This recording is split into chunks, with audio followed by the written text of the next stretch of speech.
বিপরীতদের পয়লা Boishakh. Morning বেটু। ও বেটু, জানো আজকে কি আছে? কেন মা, আজকে কি আছে? আজকে বাঙালির শুভ নববর্ষ আছে। ইয়াস বেটু, দেখো তোমার ড্যাডি তোমার জন্য কত চকলেট কুকিজ কেক এনেছে। সব তোমার ফেভারিট কেক আমার জন্য। তুমি তাড়াতাড়ি এগুলো খেয়ে নিও, কেমন? ওয়াও। আর শোনো, মিতা আন্টির মেয়ের জন্য একটু রেখে দিও, কেমন? হ্যাঁ হ্যাঁ মা, আমি ঠিক মাসিকে মনে করে দিয়ে দেবো, তুমি চিন্তা করো না। মিতা। হ্যাঁ দিদিমণি বলুন। শোন না, বলছি এতে অনেকগুলো কেকস আছে, তুই তোর মেয়ের জন্য একটু নিয়ে যাস, কেমন?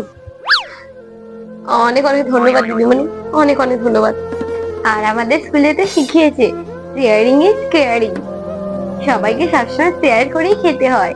ও আর ছুটি দুজনে ভাগাভাগি করেই খাবে, চিন্তা করিস না তুই। মেয়েটা খুব কষ্টও পাচ্ছিল, নতুন জামা কিনে দিতে পারিনি বলে।